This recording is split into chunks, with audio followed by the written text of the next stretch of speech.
past. Yet, my struggle remained the same. Pain intensified. Sacrifices multiplied. It is true, my heart is wounded. It is true, the chains of oppression are held too tight. It is true, my sufferings mark all violations of human rights. But it is also true that no matter how hard the journey may be, my steps were never broken, never a slope. Yearning for freedom, I never break. I never stop. I never lose hope.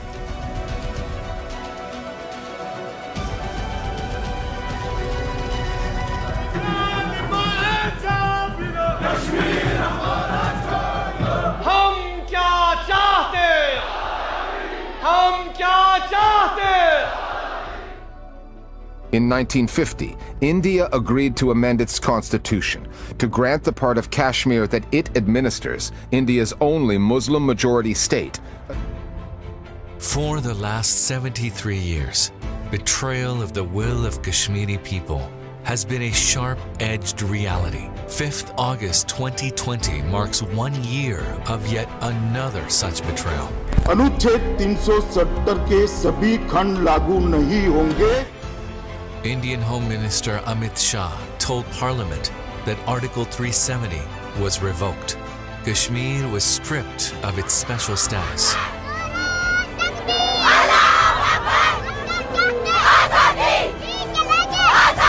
This is an attack on the constitution. Modi government has betrayed the people of Jammu and Kashmir. This decision is a slap in the face of secularism. History will not spare you. The wrath of Hindutva was unleashed upon oppressed Kashmiris.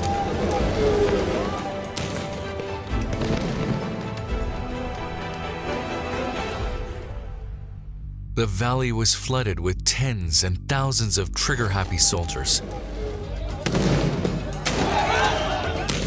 Brutal crackdowns, unlawful arrests, barbaric killings and forced abductions made mockery of India's dubious secular conscience. Immediate lockdown and a curfew was imposed, putting the valley behind a curtain of terror so the globe would not learn the truth. All in vain. Now is the time for the world to know about what exactly has happened and why. In order to understand what and why, we should first understand Article 370 and its significance. Article 370 of the Indian Constitution was introduced in 1949. Article 370 basically was pursuant to paragraph 4 and 7 of the Instrument of Accession, which basically meant that the accession was never absolute. It was a conditional accession. The people of Kashmir had the choice under Article 370 about which provisions of the Indian Constitution would be applicable to them. This was a ploy that India had used to put a curtain on its illegality in Kashmir. Article 35A was also introduced into the Indian Constitution in 1954. It allowed the people of Kashmir, and according to their choice, it restricted the amount of property that non-Kashmiris could hold in Kashmir. It allowed Kashmir to have its own citizenship, to have its own flag, to have autonomy over its own internal matters. As a result of the abrogation of the Article 370, Kashmir loses all autonomy and control to New Delhi. Legality of the action is under a serious question mark.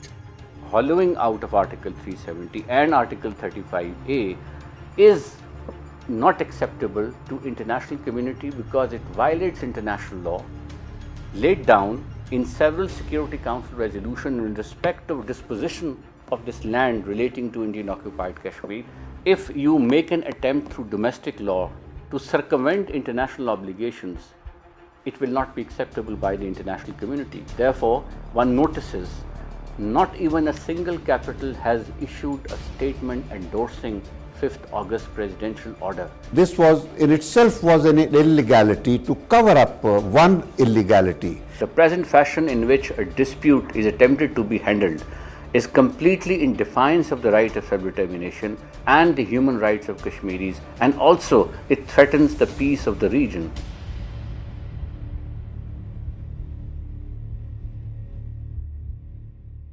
The abrogation of Article 370 generated massive reactions both in India and the Valley.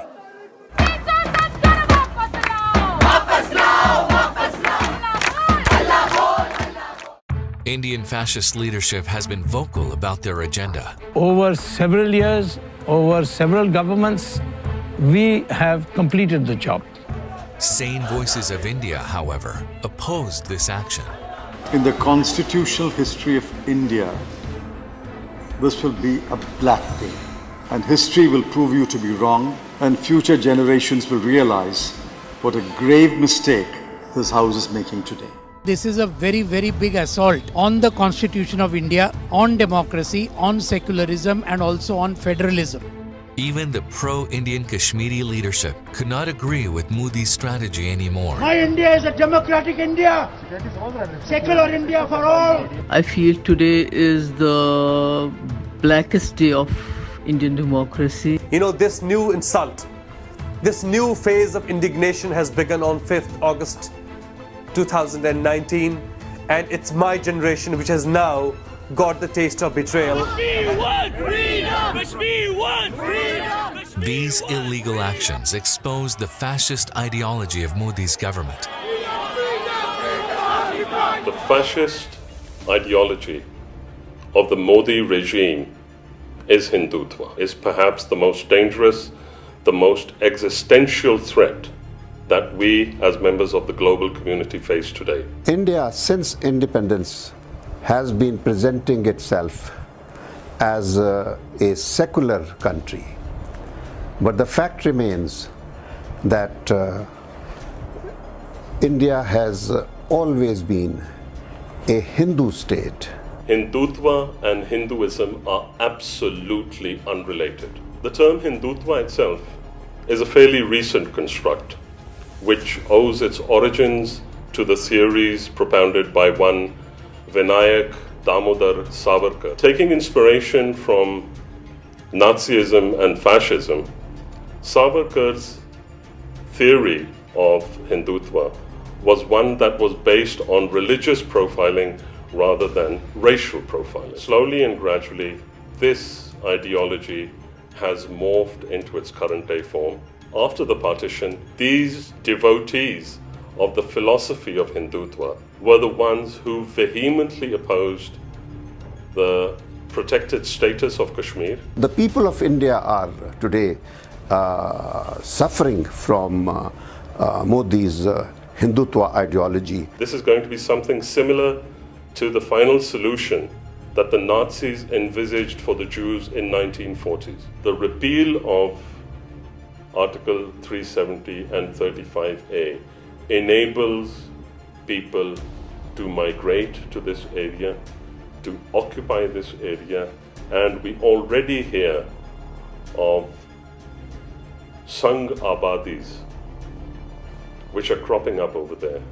Something which they've taken a leaf out of the book of Zionism, perhaps.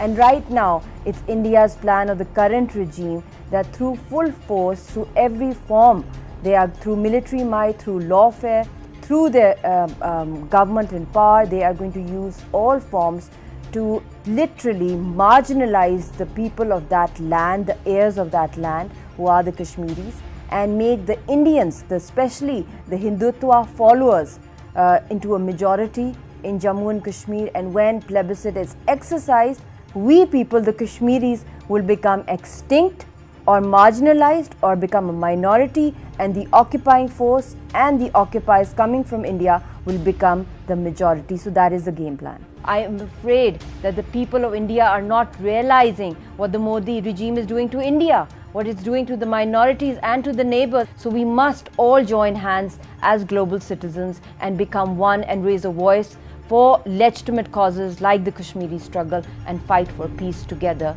and help us save the Kashmiris.